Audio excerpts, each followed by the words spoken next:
Alors, nous sommes aujourd'hui le 30 juin 2015 et je tiens à rendre grâce et gloire à Dieu, à Jésus, à son Saint-Esprit, au Saint-Esprit qui, cette semaine m'a inspiré plusieurs astuces et recettes encore et je lui en rends grâce et gloire. Comme j'ai partagé avec vous deux astuces la semaine dernière, je vais choisir de partager déjà avec vous une recette qu'il m'a inspiré en fait de modifier après que je l'ai entendu à la télévision dans une émission il n'y a pas très longtemps. De la même manière que le Seigneur m'a déjà inspiré de modifier des recettes russes, américaines ou d'autres qui venaient de d'autres endroits. Là, il m'a inspiré de modifier une recette mexicaine où j'ai vu faire à la télévision des beignets faits à base d'un mélange de patates douces et de potirons. Et je me suis dit, ben tiens, chez nous, on a de très bonnes patates douces et à la place du potiron, je sais qu'on peut utiliser le giromont. Donc le Seigneur m'a inspiré de faire des beignets, une espèce de pâte à beignets. Je me suis dit, je vais faire une pâte à beignets un peu traditionnelle à laquelle je vais mélanger tout simplement des patates douces et du giromont. Vous pouvez procéder ainsi. Moi, j'ai procédé un petit peu différemment, c'est ce que je vais vous décrire ici. Mais je prends le temps de faire un petit coucou à une internaute chère à mon cœur qui se reconnaîtra, Aline, avec qui nous partageons souvent des recettes. Et je lui fais un petit coucou de la part du Seigneur Jésus qui l'aime très fort et qui me met à cœur de lui faire ce petit coucou de sa part et qui m'a aussi mis à cœur de partager avec elle cette recette. Et donc je te précise, Aline, toi qui vis en France et qui te reconnaîtra, que bien entendu, donc pour vous qui êtes en France, vous pouvez utiliser à la place de ce que nous utilisons chez nous en Guadeloupe, à savoir le mélange de patates douces et de giromont, et bien de la patate douce. Ça, je pense que vous pouvez trouver ça sur vos étals quand même, que vous en recevez de chez nous d'ailleurs ou de provenance d'ailleurs. Que tu peux mélanger donc avec du potiron ou du potimarron. Je demeure persuadée que ça donne sensiblement le même résultat qu'avec le giromont qui est de chez nous et qui a une texture qui s'en rapproche. Et je précise aussi, pour tous ceux que ça intéresse, qu'on peut utiliser les patates douces violettes comme les blanches, les grises ou les oranges. D'ailleurs, dans mon cas, j'ai utilisé une petite ou de taille moyenne, si vous préférez. Tout dépend de la manière dont on regarde les choses. Et donc voilà, je rentre de plein pied maintenant dans ma recette. Une petite patate douce orange et une violette. Vous pouvez utiliser de taille moyenne, on va dire de taille moyenne. Moi, je considère que c'est petit parce qu'il y en a de vraiment plus grosses. Donc, une orange, une violette et une part de giromont. Donc, vous faites cuire le tout, vous écrasez le tout en purée. Vous mélangez donc les purées de patates douces et de giromont ou de potiron selon ce que vous utilisez, bien entendu, comme ingrédient. Et à partir de là, vous rajoutez environ... alors, moi, j'ai choisi de faire l'expérience de cette recette de manière évolutive. Et vous pouvez choisir d'en faire de même. J'avais envie de tester plusieurs textures.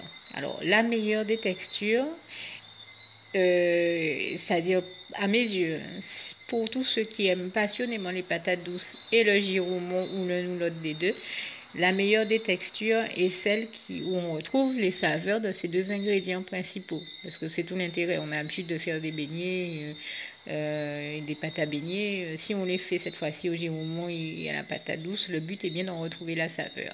Et donc ce que j'ai choisi de faire, ça a été donc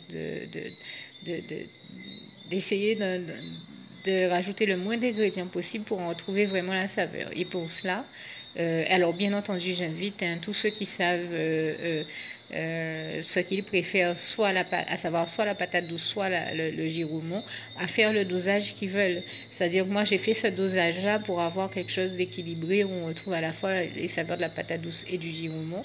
Mais vous pouvez choisir de rajouter un peu plus de patate douce, un peu plus de giroumon en fonction, selon que vous préfériez, soit le giroumon, soit les patates douces. Vous avez bien compris ce que je cherche à vous inviter à faire. N'hésitez pas à doser dans ces deux légumes-là, ces deux ingrédients-là, à faire le dosage qui vous convient au mieux. Alors, mais en tout cas, pour la la quantité que j'ai donnée, j'ai rajouté tout simplement un œuf une fois que j'avais mélangé les purées. Pour que l'œuf ne laisse pas un goût désagréable, j'y ai rajouté une petite cuillère d'amandes amères.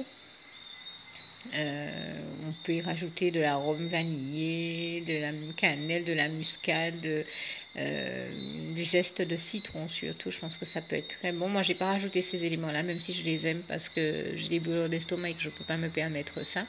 Mais j'invite tous ceux qui aiment ces éléments-là, ces ingrédients-là, à ne pas hésiter à le faire. Et à partir de là, je pense que si on veut obtenir quelque chose d'un petit peu plus liquide, on peut aussi rajouter 2 cuillères à soupe de lait.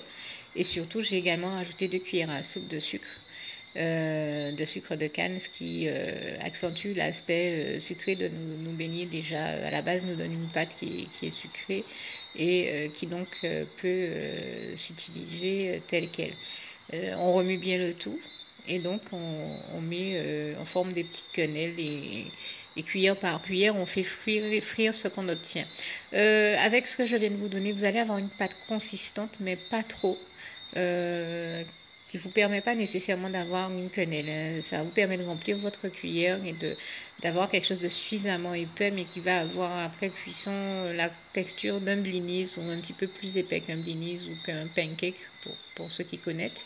Les pancakes. J'allais mettre pancakes au pluriel et dire ou les pancakes. J'ai parlé d'un pancake ou des pancakes, voilà. Voilà pourquoi j'ai choisi ensuite de préciser l'appellation au pluriel. Mais si vous voulez vraiment avoir quelque chose qui vous permette de faire des quenelles, eh bien, tout simplement ajouter plus de patates douces ou de giroumon ou de potiron selon ce que vous utilisez.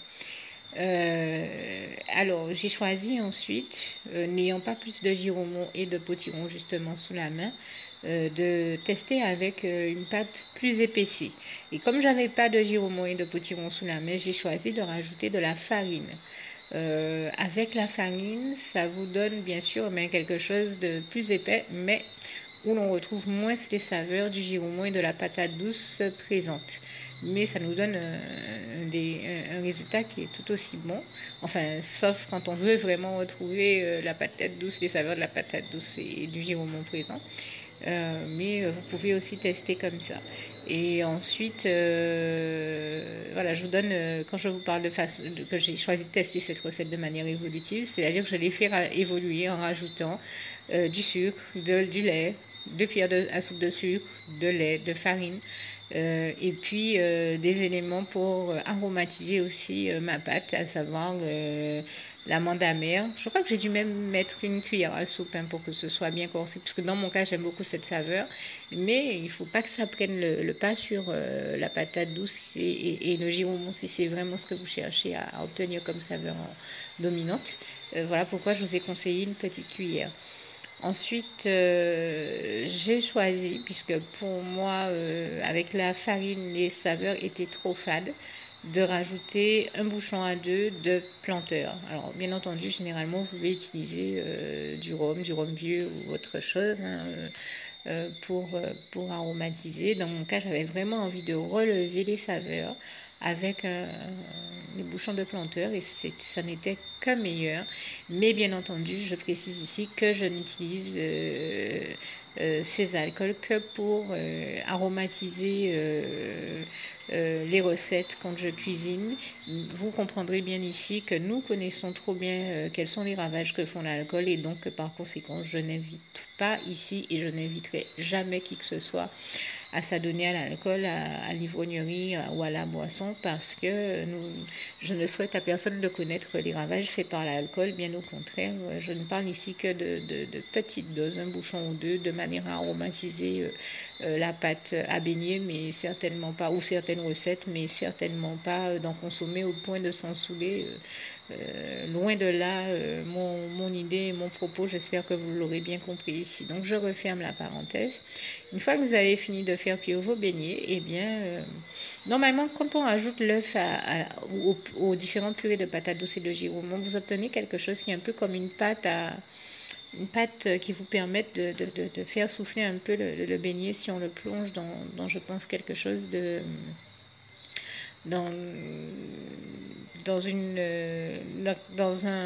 quelque chose où on fait frire l'huile et donc des beignets dedans. Je pense que on obtient quelque chose qui fait un peu penser à la pâte à choux. Mais elle peut être un petit peu plus liquide selon le dosage que l'on met. À vous de choisir là encore la texture et le dosage qui vous convient le mieux. Et j'espère que ça vous aura plu. N'hésitez pas à me laisser vos suggestions et commentaires, notamment dans ma messagerie. Et je tenais ici à remercier le Saint-Esprit pour cette très bonne recette ainsi que toutes les bonnes recettes qu'il m'inspire. Oui, et à préciser donc que vous n'hésitez pas non plus à saupoudrer de sucre glace vos beignets une fois qu'ils sont cuits. Je vous souhaite une bonne dégustation de la part de Dieu, Jésus et son Saint-Esprit, en vous invitant aussi à faire la petite prière qui va suivre pour tous ceux qui ne l'auraient jamais fait auparavant. Et je termine avec ce petit passage si cher à mon cœur, qui est aussi le souhait de mon cœur pour vous tous, Philippiens 4, verset 7. Que la paix de Dieu qui surpasse toute intelligence garde vos cœurs et vos pensées en Jésus-Christ. À bientôt. Alors voilà, je suis un petit peu embêtée de l'avoir constaté, mais je viens de découvrir, après avoir enregistré plusieurs petits documents, alors même que je prenais le temps de vous rendre témoignage de la gloire de Dieu ou de partager avec vous des recettes ou des astuces de la part du Saint-Esprit, l'ennemi s'est amusé, tout comme on nous l'enseigne bien à l'Église de Christ, que l'ennemi, le diable, l'ennemi de Dieu, est toujours en train de faire du bruit pour essayer de contrarier l'œuvre de Dieu. Eh bien, il n'a pas raté de le faire une fois de plus, malheureusement, et je ne dis pas ça pour le glorifier, parce qu'une fois de plus, je trouve ridicule de continuer à toujours employer les mêmes basses méthodes pour ces mêmes basses manœuvres. Vraiment, je suis bien désolée de constater après coup, et c'est une chose qu'il n'a pas commencé à faire aujourd'hui malheureusement, qu'il a encore envoyé un criquet chez moi pour faire un bruit assourdissant et infernal pendant que je témoignais. J'ai simplement choisi de prendre le temps de vous demander de bien vouloir m'en pardonner ici et de comprendre que c'est bien indépendant de ma volonté, parce que, comme je vous le dis très souvent, j'aurais préféré que tous les témoignages que je vous rends ou recettes, astuces que je partage avec vous soient d'une qualité sonore irréprochable. Malheureusement, l'ennemi s'amuse chaque fois à essayer de perturber mes témoignages ou mes enregistrements en faisant du bruit tout autour de moi d'une manière ou d'une autre, soit par le biais des personnes qui vivent autour de moi, soit par la circulation ambiante, puisque je n'habite pas très loin d'une nationale, enfin la circulation en cours, ou par le climat ambiant, le bruit ambiant des personnes qui m'entourent. Il fait exprès de faire du bruit d'une manière ou d'une autre. Il m'est déjà arrivé de m'apprêter à témoigner pour qu'il se mette à faire l'un de mes voisins enclencher sa tondeuse, ou de faire en sorte que notre... voilà, au moment où je vous parle, voilà, il excite un chat pour que le chat se mette à pousser des cris et fasse tous les chiens du quartier aboyer. C'est encore une autre de ses techniques. Ou il fait des personnes se mettre à faire une soirée zouklov ou des choses de ce genre-là, juste au moment où je dois témoigner. C'est toujours pour que ça fasse un bruit tellement assourdissant qu'on ne puisse même pas entendre mon témoignage. C'est toujours les mêmes méthodes avec lui. Il trouve toujours un moyen pour se faire remarquer, puisque nous savons qu'il est l'imbécile et l'idiot de la classe, l'emmerdeur de la classe. C'est bien pourquoi sa fonction est d'emmerder les gens. Comme je le dis, il s'amuse encore derrière ça, essaie de culpabiliser les autres en leur disant que c'est de leur faute si telle ou telle chose n'a pas fonctionné ou ne s'est pas bien déroulé. Et je peux vous dire que son but serait de vous amener à penser que c'est de ma faute si mon témoignage est mal enregistré. Non, non, il est le seul coupable et responsable de toutes ces choses. Et il le fait, il attaque les gens, il les emmerde, qu'il y ait une raison ou pas, avec ou sans raison, que ce soit clair et net, parce que sa fonction, tout comme celle d'un emmerdeur de la classe, serait d'emmerder les autres. Et c'est ce qu'il fait matin, midi et soir. Mais grâce et gloire soit rendue à Dieu qui nous délivre toujours de toutes ces entreprises mauvaises, néfastes, nocives et destructrices. Et toute la gloire revient à Dieu, à Jésus, à son Saint-Esprit. Ce passage du psaume 34. Verset 16 à 20 nous décrit bien cette réalité. Dieu nous en délivre toujours, nous délivre toujours du diable et de tous ses méfaits. Et je lui en rends ici grâce et gloire. Et surtout, mais encore une fois, je vous demande de bien vouloir me pardonner pour cette nuisance sonore qui ne provient que du diable, le pire de tous les nuisibles, bien entendu, et qui est toujours dans la dynamique d'agir pour nuire et rien d'autre malheureusement. Ou pour détruire, etc., comme le Seigneur Jésus nous avertit de sa réalité en Jean 8, versets 41-47 et en Jean 10, versets 10 à 11, passage que je vous invite à découvrir si vous ne les connaissiez pas encore, tout comme je vous invite à faire la prière qui va suivre et que je vais rajouter ici à ces documents. Mais je tiens également à vous demander de bien vouloir faire preuve de compréhension avec moi, parce que je suis quelqu'un qui n'aime pas la vulgarité et la trivialité, parce que nous savons que ça aussi, ça relève du diable. Mais malheureusement, quand nous devons décrire une réalité qui est négative, on se retrouve à devoir employer des mots négatifs, même quand soit on est optimiste ou très positif. Malheureusement, s'il faut décrire une réalité négative, on est bien obligé d'employer des mots négatifs. Et c'est pareil avec le diable, il est trivial, il est vulgaire, c'est vraiment un emmerdeur. Et bien, quand on veut le décrire, on n'a pas d'autre choix que d'employer ce terme-là, qui n'est pas le terme le plus correct que je connaisse, et j'aurais préféré pouvoir rester dans la correction que je chéris et que j'aime tant. Mais comprenez que quand on parle du diable, pour le décrire, on est forcément obligé d'utiliser les bons mots. Utiliser les bons mots, c'est malheureusement, le concernant, c'est malheureusement tomber dans l'incorrection, puisqu'il est l'incorrection même.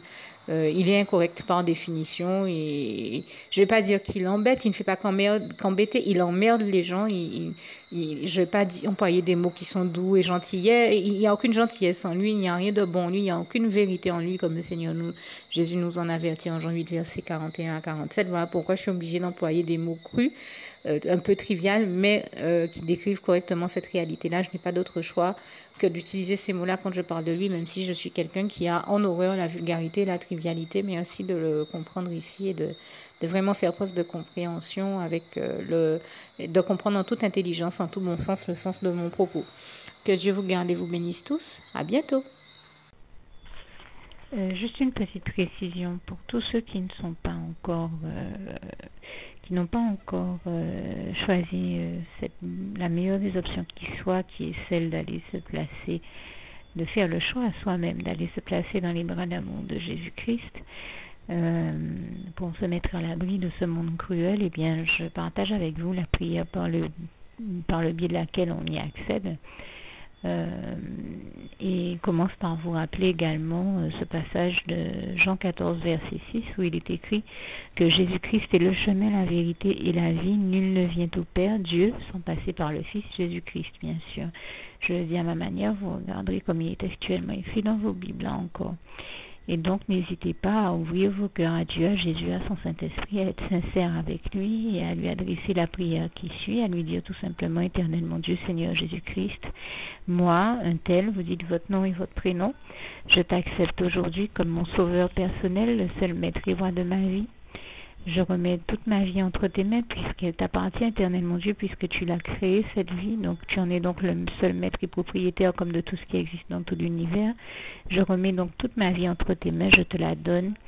Merci, éternel mon Dieu, aussi de permettre que cette vie que tu m'as donnée continue à être à ta gloire, et que Je continue à te servir, à t'appartenir pour l'éternité, d'éternité en éternité. Merci aussi, Seigneur, de faire que je continue donc à te servir et à t'appartenir pour l'éternité, d'éternité en éternité. Et aussi, Seigneur, de m'accorder la grâce de ton pardon et de ta miséricorde pour tous les péchés que j'ai commis tout au long de ma vie, jusqu'à la date d'aujourd'hui incluse. Et c'est au nom puissant du Seigneur Jésus-Christ que j'ai fait cette prière. Et à vous tous qui avez fait cette prière, je vous dis que Dieu vous bénisse abondamment, puissamment, richement, et surtout n'hésitez pas à la partager avec tous vos proches et contacts, amis, membres de vos familles, collègues, bien-aimés, tous ceux que vous aimez, et surtout tous ceux à qui Dieu vous mettra à cœur, avec qui Dieu vous mettra à cœur de la partager. Et comme j'aime à le dire, si vous n'avez pas encore pris le temps de faire cette prière, comprenez bien que voilà, ça ne vous coûte rien de la faire, c'est gratuit, c'est indolore, et que voilà, vous n'êtes pas obligé de me croire, mais moi il m'est arrivé tout comme vous de devoir faire cette prière un jour dans ma vie, et quand on m'a proposé de la faire, je me suis dit, et si c'était vrai, et si c'était vraiment Dieu qui, par ce biais-là, m'appelait à lui et me demandait de lui donner ma vie, de l'accepter, c'était Jésus qui était en train de vraiment me tendre la main et qui était en train de me demander de l'accepter comme mon sauveur personnel, je ne pourrais pas passer à côté de l'occasion de lui dire oui, parce qu'il faut aussi que je reste ouvert ou ouverte à ce que Dieu peut avoir à me dire. Il faut que je garde mon cœur et mon intellect ouvert à ce que Dieu peut avoir à me dire. Donc je me suis dit, je ne peux pas courir le risque de passer à côté de mon éternité, de passer à côté des meilleures choses de la vie, surtout si le maître et créateur de la vie m'appelle et cherche à me sauver. Pour être sauvé, il faut bien que je lui dise oui, que je souhaite qu'il me sauve. Oui, Seigneur Jésus-Christ, je t'accepte comme mon sauveur personnel. Et c'est le sens de cette prière. Et comme je dis, elle ne nous coûte rien à faire. Et puis surtout, moi je vous dis, du jour où je l'ai faite, j'ai vu Jésus changer ma vie en mieux sur tous les plans. Et donc je crois que ça ne vous coûte rien, ça ne vous coûte rien vous non plus de la faire et puis d'expérimenter, de regarder comment les choses vont se dérouler dans votre vie, de regarder Jésus changer votre vie en mieux, à vous aussi. Et d'en faire l'expérience. Et pour en faire l'expérience, il faut commencer par faire cette prière. Donc si vous ne l'avez pas encore dite, réembobinez tout simplement cette vidéo ou ce document si vous préférez, réécoutez-le et dites avec moi la prière que vous m'avez entendu mentionner. Et n'oubliez surtout jamais que tout est possible à celui qui croit en Dieu, en Jésus-Christ et en son Saint-Esprit, comme il est écrit en Marc 9, verset 23, et que tout est possible à Dieu, comme il est écrit en Marc 10, verset 27. Que Dieu vous bénisse donc et à bientôt.